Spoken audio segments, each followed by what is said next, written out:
Good morning 10th class Hindi medium students, most welcome in this video. मैंने आप सभी Hindi medium के जो छात्र हैं उन सबका इस वीडियो में स्वागत है। और बेटा हम बात कर रहे थे चैप्टर नंबर 7 का। आज हम लास्ट टॉपिक जो हमारा बचा हुआ पार्ट है उसको आज हम कंप्लीट करेंगे।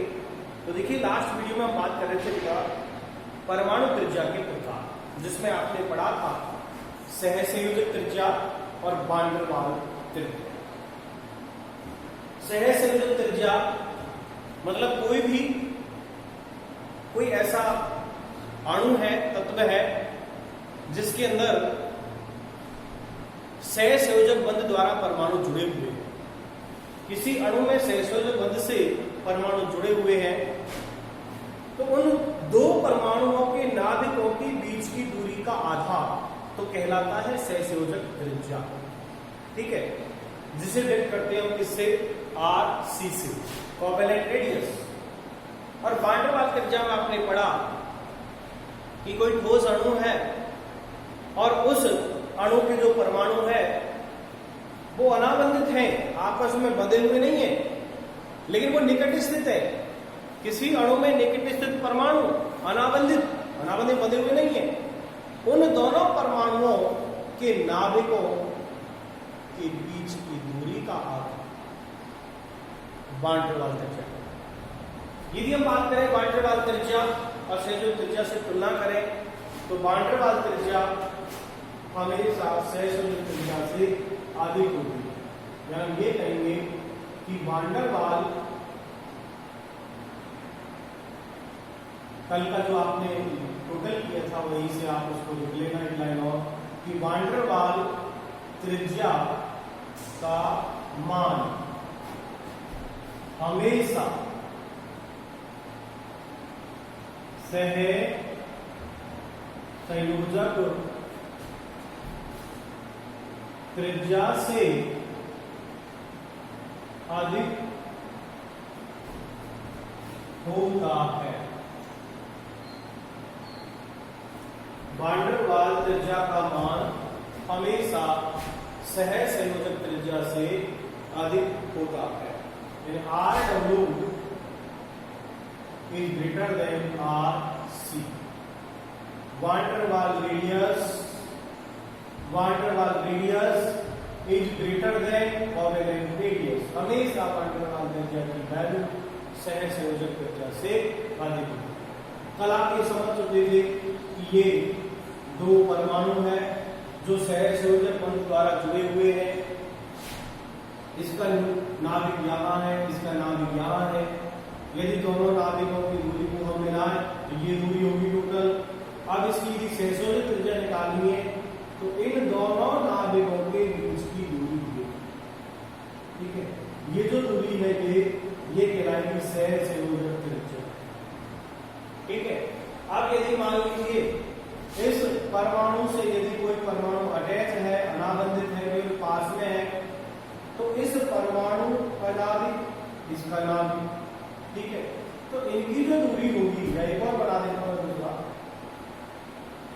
ये इसका, इनकी जो दूरी है इस दूरी का आधा ये कहलाएगा RW, वान डेर वाल रेडियस। तो देख लो आप यहां पर, तो ये जो कोवेलेंट जो यहाँ पर मॉलिक्यूल बना है इसके अंदर इसकी जो डिस्टेंस है और इसके अंदर ऐसा बना ही नहीं, ये तो केवल निकट स्थित है और ये साझा में है। तो यहाँ RW की वैल्यू RC से अधिक होगी तो हम कहेंगे कि वान डेर वाल त्रिज्या का मान हमेशा सहसंयोजक त्रिज्या से अधिक होता है। ये कल लिखा, उसके नीचे आप उसको ऐड करेंगे कि वान डेर वाल त्रिज्या क्या है कि वो किसी ठोस अणु में दो परमाणु अनाबंधित रूप से एकत्र स्थित है तो उन दोनों परमाणुओं के नाभिकों के बीच की दूरी का आधा वान डेर वाल त्रिज्या कहलाता है। और दो परमाणुओं के नाभिकों के बीच की दूरी का आधा सहसंयोजक त्रिज्या। तो यहाँ पर तो ये सहसंयोजक यौगिक होना जरूरी है, तब सहसंयोजक त्रिज्या होगी। और वान डेर वाल त्रिज्या के अंदर एक ठोस अणु जिसके परमाणु आपस में सटे हुए हैं तो वहां वान डेर वाल त्रिज्या। ठीक है, तो यहाँ एक लाइन लिख लेना, R W is greater than R C. वान टू वान त्रिज्या का मान हमेशा सह से त्रिज्या से अधिक होता है। यदि कल का डायग्राम नहीं बनाया तो बना लेना। ये तो सह संयोजक त्रिज्या है, ठीक है, और ये वान टू वान त्रिज्या। किसी ने नहीं बनाया हो वो कंप्लीट इसको कर लेना। देन नेक्स्ट आज हम एक त्रिज्या और है, उसको भी पढ़ेंगे, उसे कहते हैं धात्विक त्रिज्या।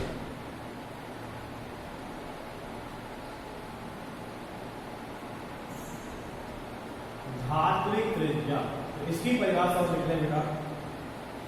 यदि हम बात करें धात्विक त्रिज्या में, तो धातु के क्रिस्टल जालक में, धातु के क्रिस्टल जालक में दो परमाणुओं के नाभिकों के बीच की दूरी का आधा धात्विक त्रिज्या कहलाता है। ठीक है, डायग्राम तो बना लेना, त्रिज्या की परिभाषा लिखी धात्विक त्रिज्या की।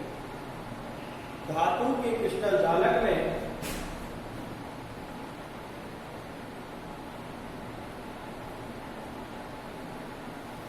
धातु के क्रिस्टल जालक में निकट स्थित परमाणुओं, निकट स्थित परमाणुओं के नाभिकों के बीच की दूरी का आधा, बीच की दूरी का आधा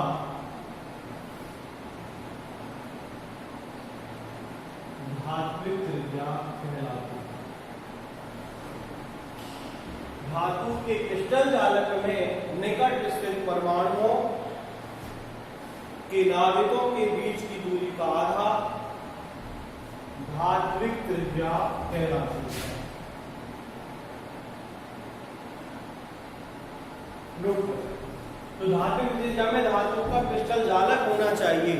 कोई भी धातु का क्रिस्टल जालक है तो निश्चित है उसमें परमाणु होंगे, और निकट स्थित यानी बांटनेवाल त्रिज्या की तरह इस तरह पास पास यानी बांटनेवाल त्रिज्या की तरह से धातु त्रिज्या की तरह ही है। यहाँ निकट स्थित परमाणुओं के नाभिकों के बीच की दूरी का आधा धातु त्रिज्या कहलाता है। ये मान लीजिए आपको बांटनेवाल त्रिज्या की तरह ही धातु त्रिज्या है, सेम, ज्यादा कोई अंतर नहीं है। कंप्लीट कर लीजिए।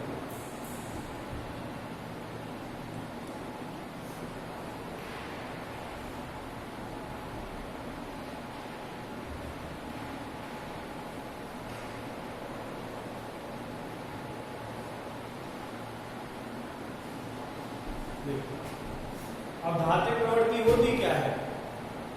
जब कोई परमाणु अपना इलेक्ट्रॉन का त्याग कर दे, जब कोई परमाणु अपना इलेक्ट्रॉन त्याग दे और धनायन बना ले, तो धनायन बनाने की प्रवृत्ति ही तो धात्विक प्रवृत्ति है, वही तो धात्विक गुण है।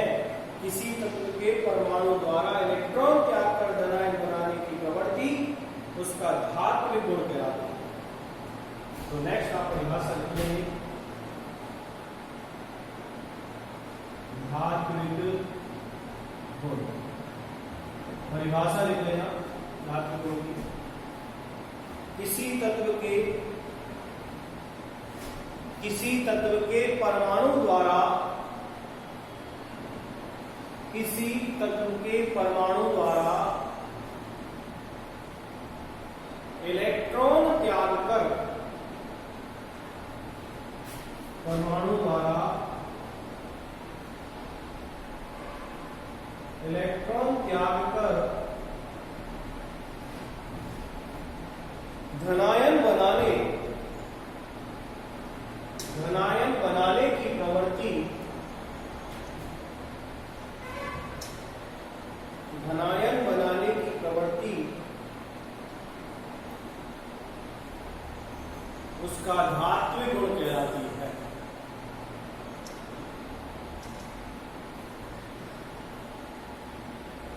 उसका धात्विक गुण कहलाती है। एक लाइन लिख लेना, वर्ग एक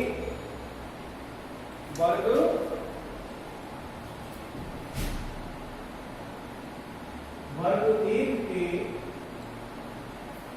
क्षार धातु सबसे अधिक विद्युत धनी होते हैं। वर्ग 1 के क्षार धातु सबसे अधिक विद्युत धनी तत्व होते हैं, क्योंकि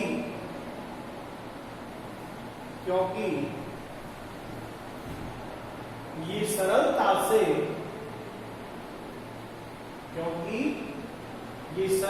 से इलेक्ट्रॉन का त्याग कर देते हैं। क्योंकि ये सरलता से इलेक्ट्रॉन का त्याग कर देते हैं।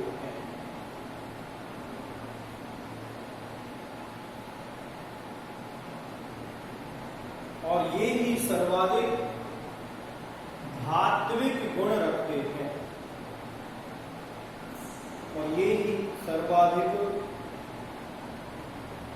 धात्विक गुण रखते हैं।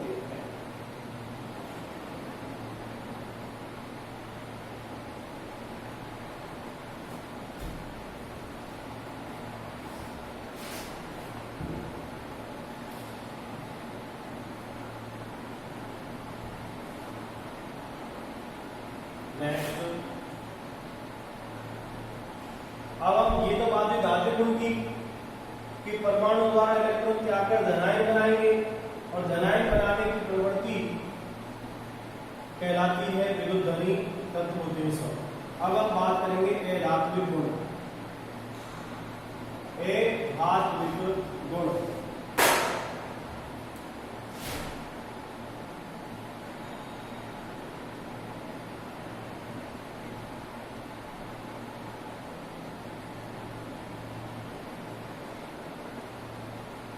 धात्विक गुण परिभाषा नोट करेंगे कि किसी तत्व के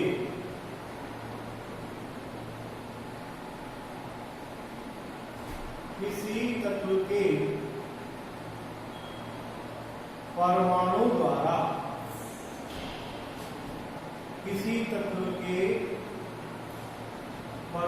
द्वारा इलेक्ट्रॉन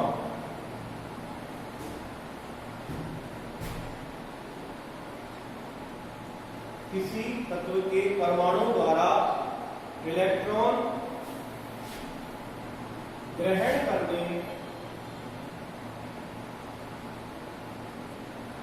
करने के गुण को अधात्विक गुण कहते हैं।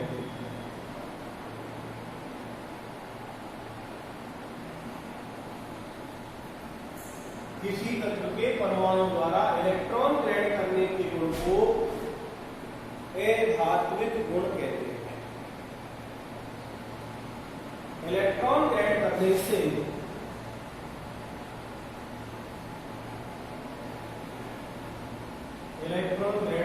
से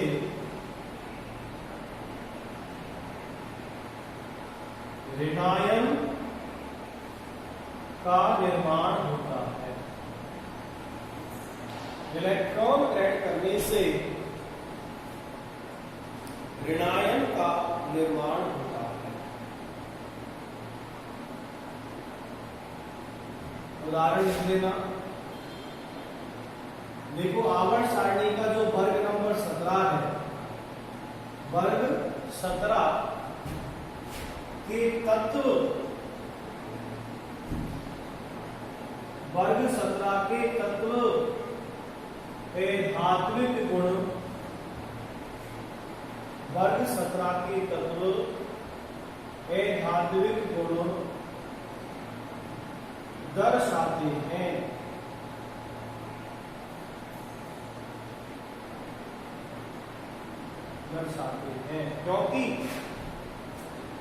क्योंकि ये तत्व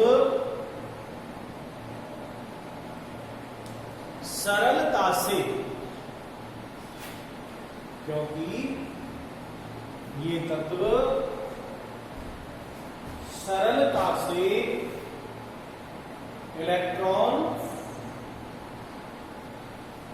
सरलता से इलेक्ट्रॉन ग्रहण कर ऋणायन बना लेते हैं, ऋणायन बना लेते हैं। अतः इनमें प्रबल, अतः इनमें प्रबल धात्विक गुण होता है। अतः इनमें प्रबल धात्विक गुण होता है।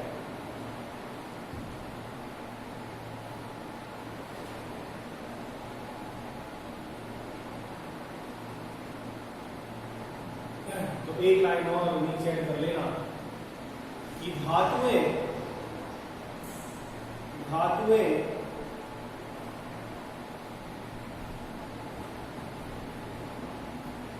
विद्युत धनात्मक गुण रखती है। धातुएं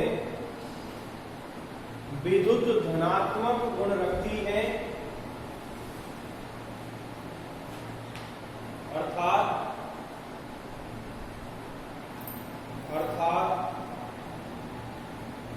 विद्युत धनी होती है, या कह सकते हैं विद्युत की सुचालक होती है। देखो क्लास 9 में आपने धातु गुण पढ़े हैं, तो वहां भी आपने यही पढ़ा होगा पहला पॉइंट कि सभी धातुएं इलेक्ट्रॉन त्याग कर धनायन बनाती है। ये धात्विक गुण है पहला। धातुओं का पहला गुण है कि इलेक्ट्रॉन त्याग कर धनायन बनाती है। दूसरी बात करें तो धातुएं विद्युत की सुचालक हैं। धातुएं चमकीली होती हैं। अधिकांश धातु ठोस होती हैं, कुछ ठोस के साथ भंगुर भी है। केवल पारा या मरकरी को छोड़ दें, क्योंकि पारा मरकरी एक ऐसी धातु है जो द्रव अवस्था में पाई जाती है। बाकी पारा के अलावा सभी धातुएं ठोस होती है। अधिकांश धातु कठोर, कुछ भंगुर भी होती है। तो देखो धातु इलेक्ट्रॉन त्याग कर धनायन बनाती है, धातु ठोस होती है, धातुओं में चमक होती है, धातुओं में तन्यता का गुण होता है। तन्यता का मतलब है खींचना, उसको खींच सकते हैं, पीट कर खींच सकते हैं। इसलिए कहते हैं 1 ग्राम सोने से 2 किलोमीटर तार कह सकते हैं। और सोना सबसे तन्य धातु है, सोना सबसे तन्य धातु होती है, ठीक है।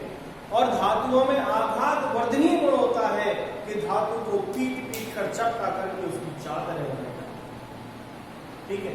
और हम कह सकते हैं धातुओं में ध्वनिक गुण होता है, जैसे कहते हैं सोनोरस, धातुओं को पीटने पर आवाज उत्पन्न होती है। तो ये सब धातु के गुण हैं।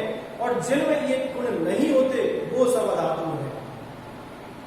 इलेक्ट्रॉन त्याग कर ऋणायन बनाती है, विद्युत की कुचालक होती है, ठोस कुछ है तो भंगुर है, कठोर नहीं है, ठीक है।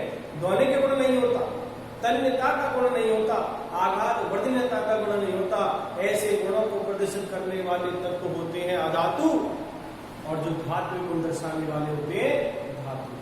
तो ठीक है, इस वीडियो के अंदर हमने धात्विक त्रिज्या, धात्विक गुण और अधात्विक गुणों के बारे में बात की, आपको उदाहरण दिया। सबसे अधिक धात्विक गुण पाया जाता है वर्ग 1 में, और सबसे अधिक अधात्विक गुण पाया जाता है 17 में। क्योंकि 17वें वर्ग में जो तत्व आते हैं मैं बता दूं आपको, 17वें वर्ग में जैसे क्लोरीन, क्लोरीन, ब्रोमीन, आयोडीन, ऐसे जो तत्व आते हैं ये सबसे ज्यादा विद्युत विहीन तत्व है, ये आसानी से इलेक्ट्रॉन ग्रहण कर लेते हैं। इसी तरह वर्ग 1 में जो तत्व आते हैं, यदि मैं उसकी बात करूं लिथियम, सोडियम, पोटेशियम, है ना, ये जो तत्व हैं ये सबसे अधिक विद्युत विहीन तत्व, आसानी से इलेक्ट्रॉन त्याग देते हैं, ठीक है। तो इस चैप्टर के लिए आपको सब कुछ क्लियरली आपको क्लियर किया। एक आवर्त सारणी में ऊपर से नीचे, बाएं से दाएं जाने पर जो उनके मान में कमी अथवा वृद्धि होती है, कभी आयन एंथैल्पी, इलेक्ट्रॉन बंधुता या विद्युत ऋणता, परमाणु आकार, तो इन सब के आधार पर देखें हम, तो वो भी आप बड़े तरीके से समझ सकते हैं, ठीक है। यदि मैं आपको उसके बारे में थोड़ा सा बताऊं तो देखो आप ध्यान से सुनो।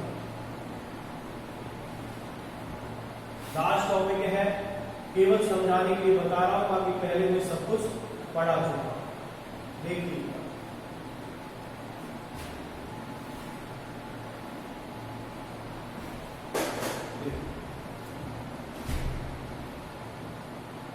ये तो है वर्ग, क्या है वर्ग, है ना?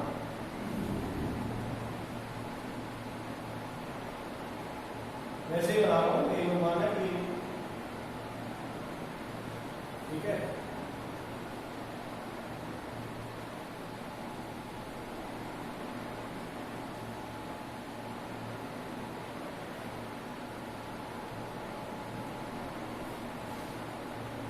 अब यदि ये तो है ऊपर से नीचे, ऊपर से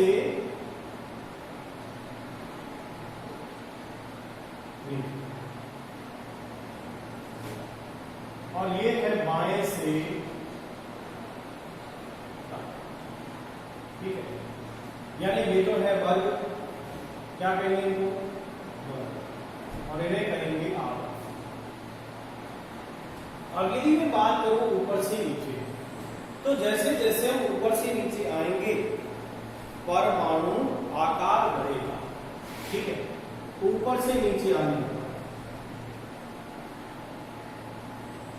परमाणु आकार, परमाणु त्रिज्या, धात्विक गुण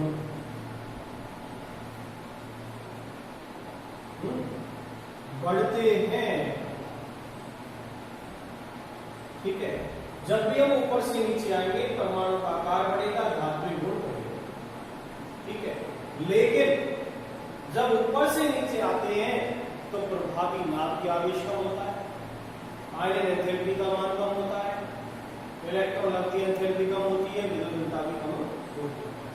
अब इसके अपोजिट चले, जिसका मान यहां बढ़ रहा था वो बाएं से दाएं घटेगा, और जिसका मान यहां घट रहा था वो यहां बढ़ेगा। तो यदि मैं यहां पर कहूं आयरन एंथैल्पी, ठीक है, इलेक्ट्रॉन लब्धि एंथैल्पी, विद्युत ऋणता और प्रभावी नाभिकीय आवेश, इनके मान में बाएं से दाएं वृद्धि होती है, यानी मान बढ़ता है बाएं से दाएं। जब इनका मान बाएं से दाएं घटेगा, बढ़ेगा, सॉरी, आयरन एंथैल्पी, इलेक्ट्रॉन बंधुता, विद्युत ऋणता, प्रभावी आवेश मान बढ़ता है, तो इधर बाएं से दाएं जाने पर परमाणु आकार और धात्विक गुण घटते हैं, ठीक है। ये ध्यान रखना, आपने केवल इतना सा भी याद रख लिया कि परमाणु आकार जब बढ़ता है तो प्रभावी नाभ की आवेश घटता है, जब प्रभावी नाभ की आवेश घटता है तो परमाणु आकार, ठीक है। तो इस तरह आपने केवल इनको ध्यान में रख के कर लिया, एक को भी परमाणु आकार और धात्विक गुण ध्यान रख लो, ऊपर से नीचे जब ये बढ़ते हैं तो और जो मान है वो ऊपर से नीचे घटते हैं, जब बाएं से दाएं इनका मान बढ़ता है, इनका मान बढ़ता है। तो इस तरह हम आसानी से आराम से बैठ के समझ के और दिमाग में क्लैरिफाई कर सकते हैं कि किसका मान बढ़ने पर कौन घटा। तो ये ध्यान रखना, क्योंकि परमाणु आकार और धात्विक गुण ऊपर से नीचे बढ़ रहे हैं। इसके विपरीत में कहूं तो परमाणु आकार और धात्विक गुण बाएं से दाएं जाने पर इनके मान में कमी आती जाती है, क्योंकि प्रभावी नाभ की आवेश बढ़ता है, इलेक्ट्रॉन बंधुता बढ़ती है, आयरन एंथैल्पी बढ़ती है, विद्युत ऋणता बढ़ती है, और इस तरह आप आराम से आपके दिमाग में रूपरेखा बना करके और इसको आसानी से आप समझ सकते हैं, ठीक है। केवल आप दो चीज याद रखिएगा, जब भी आप बाएं से दाएं जाएंगे, बाएं से दाएं, तो मैंने क्या बताया, आयरन एंथैल्पी का मान बढ़ेगा। चलो क्लियर है, बता दो।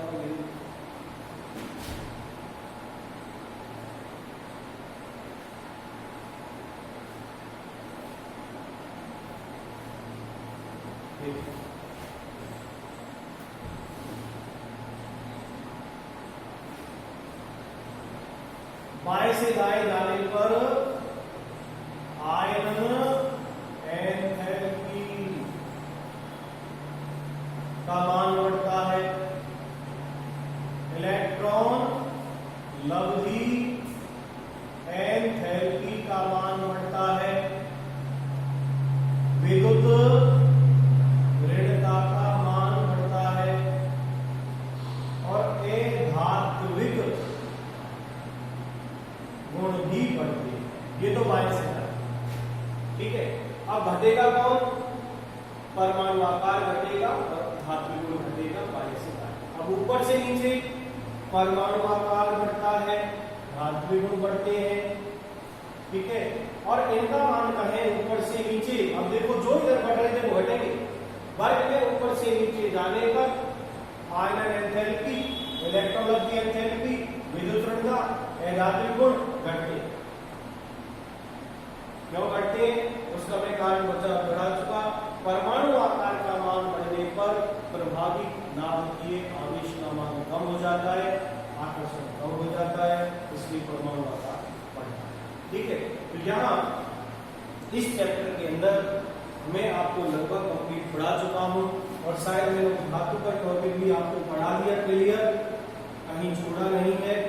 उपधातु की बात करूं तो इसी आवर्त सारणी में यहाँ एक सीढ़ीनुमा रेखा है, इस सीढ़ीनुमा रेखा में उपधातुओं को व्यवस्थित किया गया है और 7 धातुओं में आपको नाम भी लिखा चुका हूँ, silicon, germanium, arsenic, antimony, tellurium और पोलोनियम उपधातु है, जो आवर्त सारणी में धातु के मध्य टेढ़ी मेढ़ी रेखा के रूप में व्यवस्थित है, जिसे हम उपधातु कहते हैं, ठीक है। तो इस तरह ये पार्ट जो है कंप्लीट हो चुका है। मैं समझता हूँ मैंने इस पार्ट में से कोई भी क्वेश्चन एक भी नहीं छोड़ा, कंप्लीट मैंने आपको समझाने का प्रयास किया। फिर भी यदि किसी स्टूडेंट में कोई क्वेश्चन रह गया हो तो आप मेरे से पूछ सकते हैं और उसको मैं क्लियर करने का पूरा प्रयास करूंगा, ठीक है बेटा। नेक्स्ट वीडियो के अंदर एक नए चैप्टर के साथ फिर मैं आपके सामने उपस्थित होऊंगा। तब तक आप जो भी वीडियो है इनके नोट्स प्रिपेयर करें, पढ़ते रहें, किसी प्रकार का बहाना नहीं लगाएं। जो टॉपिक समझ में नहीं आया हो उसको पूछ लें और जो पढ़ा दिया उसकी परिभाषा, उसके उदाहरण आप कंप्लीट करें और किसी भी तरह का टॉपिक आपका छूट गया हो, काम पीछे रह गया हो, उसको कंप्लीट करें। वीडियो को रिपीट करते रहें, देखते रहें, समझते रहें। ध्यान रखना बेटा, जितना रब्बर करोगे, जितना आप लिखकर काम करोगे, उतनी ही प्रैक्टिस आपकी बढ़ती जाएगी, क्योंकि प्रैक्टिस करने वाला ही आगे बढ़ता है। इसलिए कहते हैं practice makes a man perfect. तो आप बेटा अभ्यास करते रहें, पढ़ते रहें, समझते रहें। आपकी समस्याओं के साथ मैं आपके साथ हूँ, तो आप भी मेरे साथ रहें और पढ़ाई कर चलते रहें। आपका भविष्य उज्जवल हो। Thank you very much.